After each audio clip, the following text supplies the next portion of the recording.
Hello friends, this is Tim Collins coming to you again with our weekend word. Today I want to look at the book of Haggai, the prophet Haggai, and his message to God's people. The message is pertinent for today, I think, very pertinent. You see, the children of Israel had been released from Babylon to come to Jerusalem for the express purpose of rebuilding the temple. They had been given the treasure that had been taken from the temple, that had been restored to them, for them to bring back to rebuild the temple. They got back to Jerusalem and they just kind of didn't, got occupied with other things and kind of never got started on the temple. And so Haggai calls them to task over this and says that's why you don't have God's blessing on you, because you haven't obeyed God. I'll read a kind of a long passage from Haggai, beginning at Haggai chapter 2, verse 15. Now give careful thought to this from this day on. Consider how things were before one stone was laid on another in the Lord's temple. When anyone came to a heap of 20 measures, there were only 10. When anyone went to a wine vat to draw 50 measures, there were only 20. I struck all the work of your hands with blight, mildew, and hail, yet you did not turn to me, declares the Lord.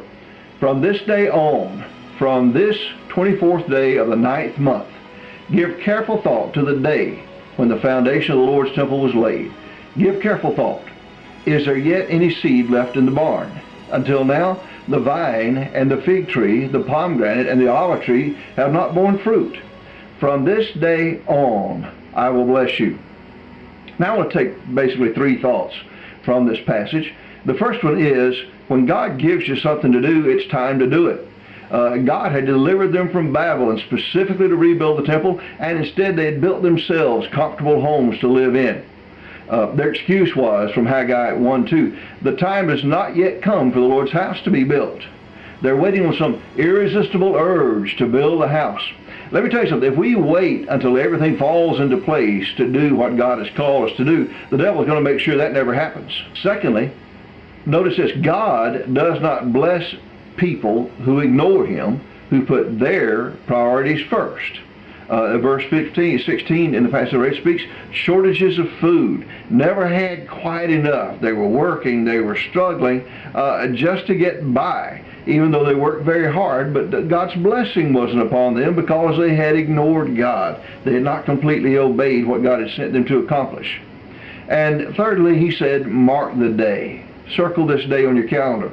Blessings begin at the exact moment that obedience begins. Mark the day that you begin to lay the foundation of the Lord's temple. Give careful thought to it. Is there any seed left in the barn?